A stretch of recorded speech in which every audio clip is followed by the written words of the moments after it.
Oleg Gordievsky was not recruited in a dramatic meeting, nor did he defect because of money, ideology, or coercion.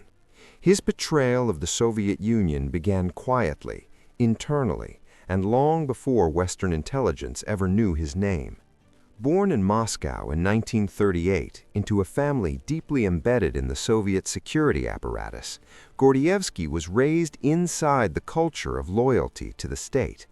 His father served in the NKVD, the predecessor of the KGB, and the expectation that Oleg would follow the same path was never questioned. To the Soviet system, he was a model citizen, educated, disciplined, and ideologically reliable. But the foundation of his future betrayal was laid not in opposition to the system, but through his exposure to it. In the early 1960s, Gordievsky joined the KGB and quickly distinguished himself as intelligent, methodical, and emotionally controlled. These were precisely the qualities valued in Soviet intelligence officers assigned abroad. His first significant posting came in Copenhagen, Denmark, a Western democracy whose openness would quietly dismantle his faith in the Soviet worldview. Living in the West did not radicalize Gordievsky overnight. Instead, it produced something far more dangerous to the Soviet system: doubt. He saw Western societies functioning without the repression he had been taught was necessary. He observed free press, public criticism of government, and economic stability without centralized control. What unsettled him most was not propaganda, but normalcy.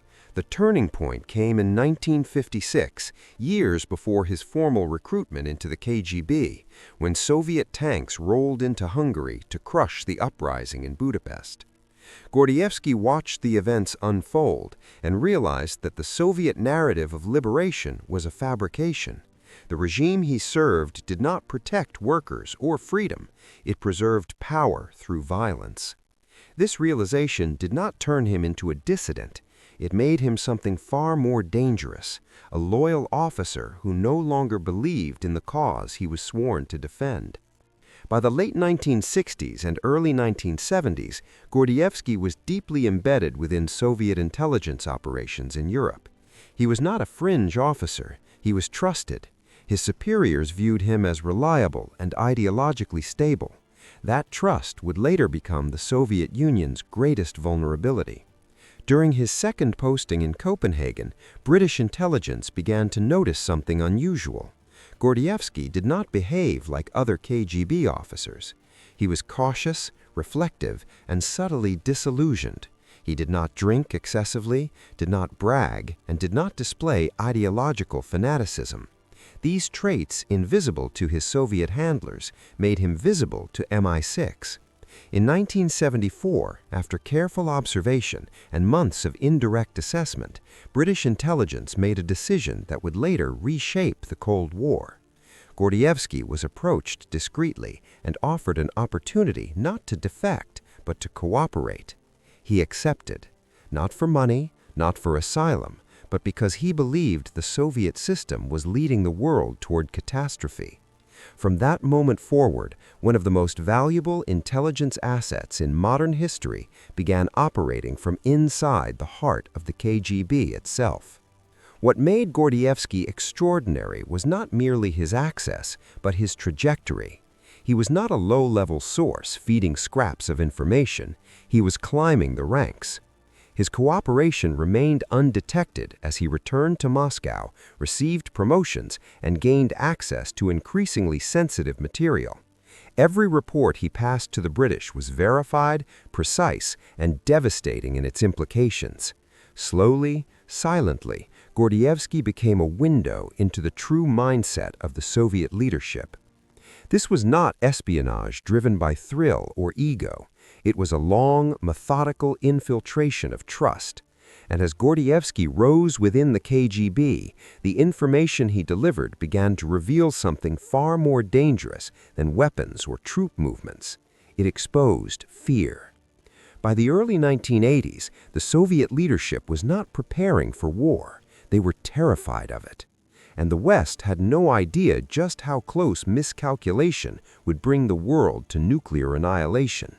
That fear, hidden behind layers of doctrine and deception, would soon place Gordievsky at the center of the most dangerous misunderstanding of the Cold War. And when that moment arrived, the survival of millions would depend on whether the West believed what one man inside the enemy's intelligence service was trying to warn them about. By the late 1970s, Oleg Gordievsky had become something the Soviet system prized above all else: invisible. His reliability was no longer questioned, his reports were accepted without suspicion, and his loyalty was assumed as a matter of course. This invisibility allowed him to observe, from within, a profound transformation taking place inside the Kremlin. The Soviet Union was no longer projecting confidence, it was retreating inward, consumed by paranoia. Gordievsky's value to the West grew exponentially, not because of secret documents alone, but because he understood the psychology behind Soviet decision-making. At the core of this paranoia was a belief that the West, particularly the United States, was preparing for a surprise nuclear first strike. This fear was not theoretical. It became formalized in 1981 under a KGB operation known as Ryan, an intelligence program designed to detect early signs of a NATO nuclear attack. Gordievsky had direct visibility into Ryan. He saw how ordinary political and military signals in the West were being misinterpreted as preparations for war. Routine troop movements, military exercises, even changes in leadership rhetoric were being analyzed as potential indicators of imminent nuclear aggression. What alarmed Gordievsky was not the existence of Ryan itself, but how seriously it was taken. Soviet analysts were not using the operation as a precautionary measure. They believed it. They were convinced that the West intended to destroy the Soviet Union, and they were preparing to respond. Gordievsky began sending increasingly urgent warnings to British intelligence, explaining that Moscow was operating under a false assumption that could trigger catastrophic escalation. These were not speculative reports. They were detailed assessments of internal KGB briefings, leadership attitudes, and classified directives. In 1982, Gordievsky was reassigned to London, a move that dramatically increased both his access and his risk. London was one of the most critical intelligence battlegrounds of the Cold War. As the KGB's resident, or station chief, Gordievsky was responsible for coordinating Soviet intelligence operations throughout the United Kingdom. This position placed him at the center of strategic intelligence flow between Moscow and the West. Every cable, every directive, every internal assessment passed through his hands. From the Soviet perspective, it was the ultimate endorsement of trust. From the Western perspective, it was an intelligence miracle. During this period, Gordievsky provided MI6 and the CIA with unparalleled insight into Soviet fears and intentions. He revealed that Soviet leadership viewed NATO exercises not as defensive drills, but as rehearsals for nuclear war. The most dangerous of these exercises was Able Archer 83, a NATO command post exercise simulating the release of nuclear weapons. To Western planners, Able Archer was routine. To Soviet intelligence, it appeared to be the cover for an actual first strike. Gordievsky's reports described a Soviet Union on edge, where nuclear forces were placed on heightened alert and bomber crews prepared for possible launch orders. This was not a misunderstanding at lower levels. It was a belief held by senior leadership. Without Gordievsky's warnings, Western governments would have remained unaware that their actions were being interpreted as an existential threat. The danger was not aggression, but misinterpretation. The information Gordievsky supplied forced Western leaders to reconsider their posture. Intelligence assessments were adjusted, rhetoric was softened, military signaling was recalibrated to reduce the risk of accidental escalation. These decisions were made quietly, without public acknowledgement, but their effect was profound. A path towards disaster was altered because one man inside the KGB understood that fear, not ideology, was driving Soviet behavior.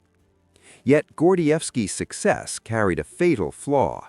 The more valuable he became, the more exposed he was. His access was unmatched, but so was the danger of discovery. The KGB had been penetrated before, and Moscow never forgot that betrayal was always possible.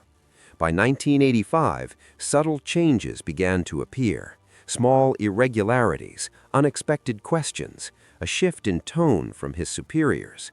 The net was beginning to tighten, even as the West remained unaware of how close they were to losing the man who had helped prevent nuclear war. The final phase of Gordievsky's story would not unfold in secrecy or comfort. It would be sudden, brutal, and irreversible. And once the KGB moved, there would be no negotiation, no trial, and no second chances. In early 1985, Oleg Gordievsky was summoned back to Moscow under the pretext of a routine consultation.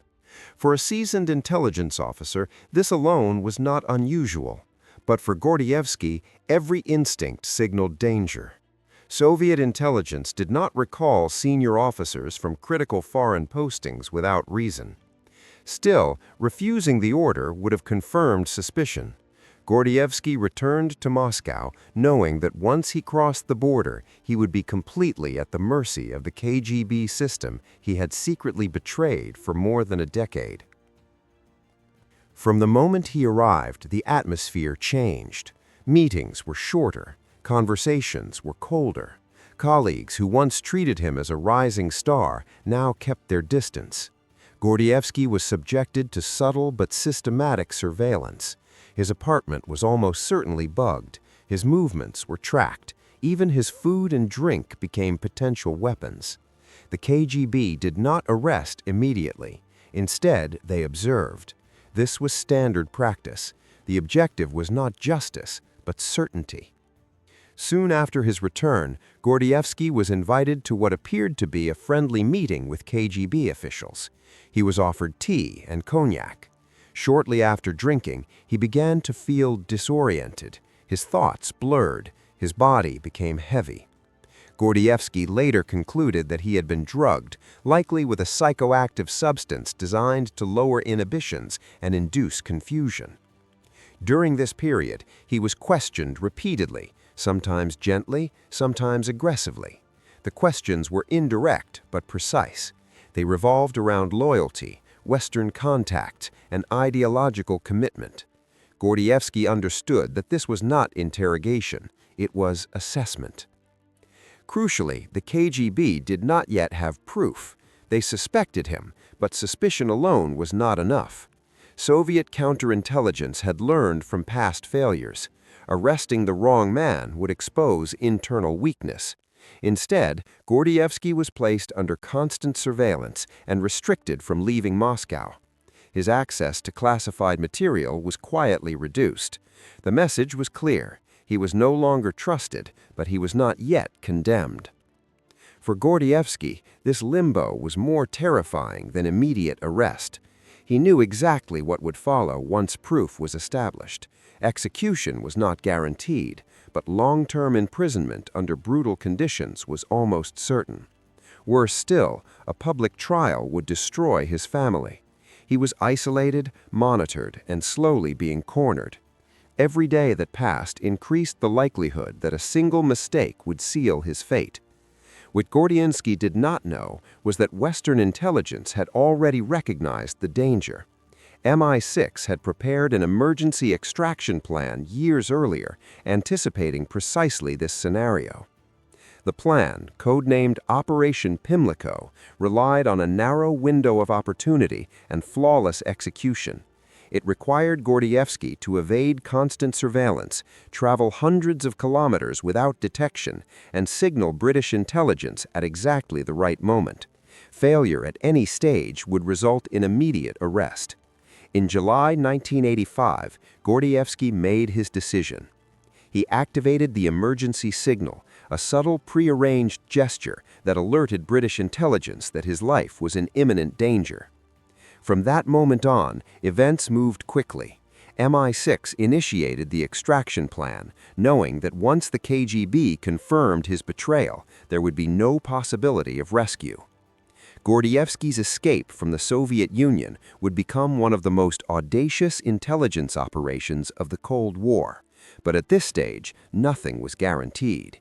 He was still inside Moscow, under surveillance, physically weakened and psychologically exhausted. The slightest deviation from routine could expose him. The KGB, meanwhile, was closing in, unaware that the West was about to remove one of its most valuable assets from right under its nose. The next phase would demand absolute precision. There would be no disguises, no firefights, and no dramatic last-minute rescues. Survival would depend on silence, timing, and the assumption that the enemy believed he had already won. On the morning of his escape, Oleg Gordievsky behaved exactly as the KGB expected him to. He left his apartment at the usual time, followed familiar routes, and showed no visible signs of distress. Soviet surveillance teams were trained to detect anomalies, not perfection. Gordievsky understood this deeply. Any deviation from routine would have triggered immediate intervention.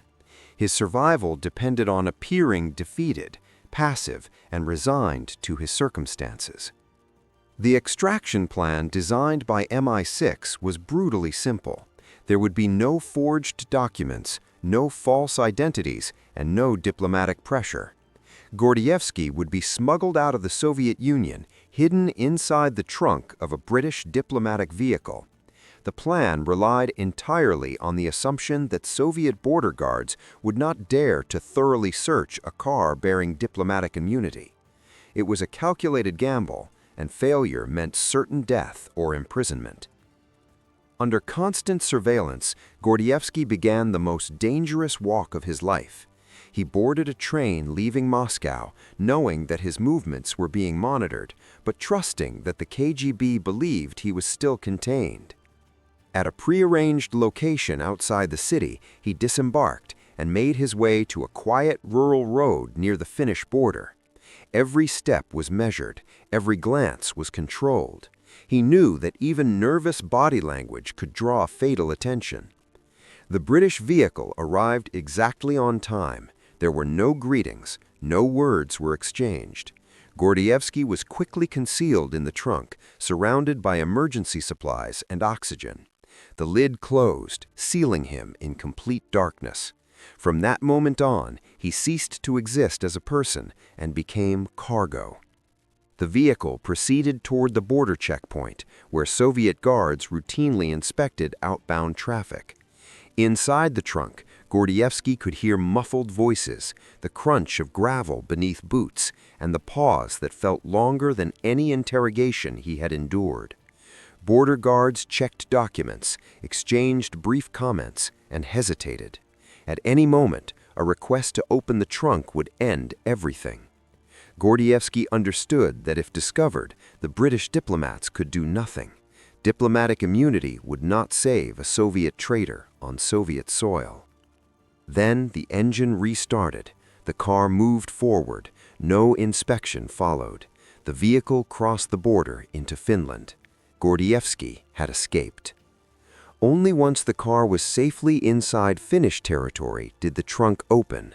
Gordievsky emerged physically exhausted, disoriented, and emotionally hollow. The escape had succeeded, but the cost was immediate and irreversible. He would never see his homeland again. His family, still in the Soviet Union, would face intense pressure, interrogation, and years of separation. His defection would be denied publicly, minimized politically, and quietly resented by those whose careers he had destroyed. In the West, Gordievsky was debriefed extensively. What he revealed confirmed fears that had long been dismissed as exaggeration. Soviet leadership genuinely believed nuclear war was imminent. Western restraint, influenced directly by Gordievsky's intelligence, had prevented escalation, not through strength, but through understanding the enemy's fear. Yet, Gordievsky's escape also exposed the fragility of intelligence systems. One man, operating quietly and patiently, had altered the trajectory of the Cold War, not by sabotaging weapons or leaking technology, but by revealing how close misunderstanding alone had brought the world to annihilation. The Soviet Union would never publicly acknowledge the scale of the damage Gordievsky had inflicted, but internally, his betrayal reshaped counterintelligence doctrine and deepened paranoia. Trust, once broken, could never be fully restored. And while the West celebrated his survival, the consequences of his actions were still unfolding, politically, psychologically, and strategically, on both sides of the Iron Curtain.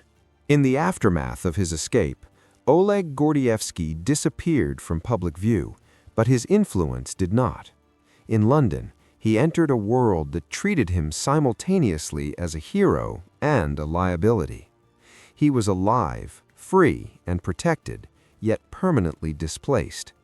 Every detail of his past life was now evidence. Every memory became intelligence. Western agencies spent months, then years, deconstructing the information he carried out of the Soviet Union. Not only the documents he had memorized, but the mindset he had absorbed from inside the KGB. What emerged was deeply unsettling.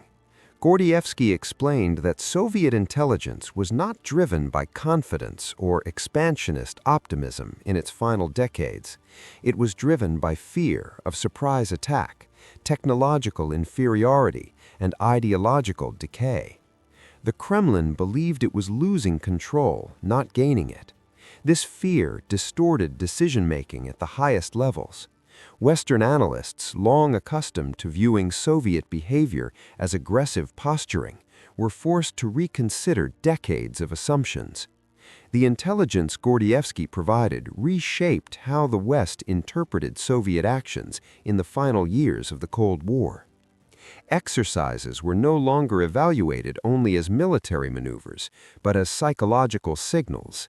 Language mattered, timing mattered, even silence mattered.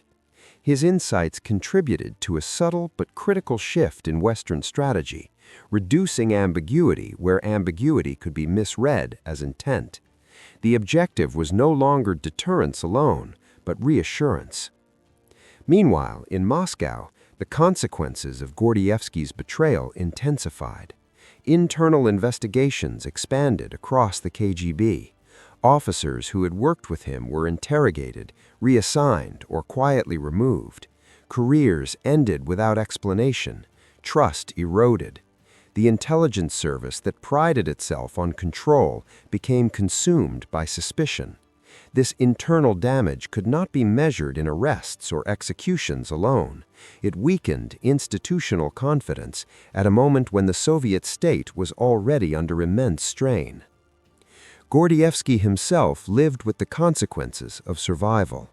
His family remained trapped behind the Iron Curtain for years, subjected to surveillance and pressure. He could not contact them freely. He could not return. Every public appearance carried risk. The KGB had a long memory, and defectors were not forgotten. Even in the West, he lived under constant protection, aware that the Cold War did not end cleanly or politely. When the Soviet Union finally collapsed in 1991, many historians focused on economic failure, political stagnation, and leadership weakness. Gordievsky's role remained largely invisible to the public, yet within intelligence circles, his contribution was undeniable. He had not caused the collapse, but he had altered the conditions under which the end game unfolded. By preventing catastrophic miscalculation, he ensured that the Cold War ended without nuclear war. Gordievsky's story challenges the popular image of espionage as glamorous or theatrical. His work was slow, disciplined, and psychologically exhausting. He did not sabotage weapons or assassinate targets. He translated fear. He exposed misunderstanding, and in doing so, he demonstrated that the most dangerous weapon of the Cold War was not the missile, but the assumption. As the world moved into a post-Soviet era, the lessons Gordievsky carried became increasingly relevant. Intelligence failures were no longer defined only by missing information, but by misreading intent. His life became a case study in how secrecy, when combined with paranoia, could bring superpowers to the brink of annihilation without either side intending to start a war. Yet one final chapter remained, not of escape or betrayal, but of legacy, because the question that lingered was not whether Gordievsky had changed history, but whether the world had truly learned from what he revealed. In the years that followed the end of the Cold War, Oleg Gordievsky remained a paradox. Publicly, his name surfaced only occasionally, usually reduced to headlines about defection or escape. Privately, within intelligence communities, his case was studied with extraordinary seriousness, not because of the drama of his extraction, but because of what his work revealed about the nature of modern conflict. Gordievsky did not expose a plan to start a war. He exposed how close the world came to one without either side intending it. Western declassified assessments gradually confirmed what Gordievsky had warned in real time. The Soviet leadership of the early 1980s genuinely believed that a NATO nuclear strike was possible, even likely. This belief was not a propaganda tool. It was internalized. It shaped military readiness, intelligence priorities, and command posture. The West, unaware of this perception, continued actions it considered stabilizing, but which were interpreted in Moscow as threatening. Gordievsky's intelligence forced Western leaders to confront an uncomfortable truth. Deterrence without understanding was dangerously incomplete. As archives opened after 1991, historians discovered that Able Archer 83 was one of the closest moments to accidental nuclear escalation in history. No missiles were launched, no public alerts issued, yet internal Soviet preparations had reached levels previously associated only with wartime readiness. The world did not survive that moment because of superior weapons or overwhelming force, but because information crossed a barrier that ideology had sealed shut. That information came from a single man embedded deep inside the enemy's intelligence structure. Gordievsky's later life was defined by distance. He lived under protection, unable to return to Russia, watching global events from exile. His family was eventually allowed to join him, but the years lost could never be recovered. He paid a personal price that was invisible to history books. Unlike generals or politicians, there were no monuments, no official ceremonies, no public acknowledgement proportional to the scale of his impact. Intelligence successes rarely are. In Russia, his name remained taboo. Official narratives framed him as a traitor, a criminal, a non-person. There was no incentive to acknowledge that his actions may have prevented disaster. For intelligence services, admitting vulnerability is often more dangerous than denying reality. Gordievsky's legacy inside Russia was silence. Outside it, recognition came quietly, through classified commendations and internal doctrine changes rather than public praise. What makes Gordievsky's story enduring is not heroism in the traditional sense, it is restraint. He did not seek collapse or conquest, he sought clarity. His intelligence did not empower the West to strike first, it empowered them to step back. In a system built on secrecy and suspicion, he acted as a translator between two worlds that could not speak honestly to one another. Today, as new rivalries emerge and nuclear arsenals remain on alert, Gordievsky's story feels less like history and more like warning. Technology has advanced, communication has accelerated, but misinterpretation remains lethal. the lesson he left behind is deeply uncomfortable. Wars do not always begin with intent. Sometimes they begin with fear left unchallenged. Oleg Gordievsky did not end the Cold War, but at one of its most dangerous moments, he ensured it did not end the world.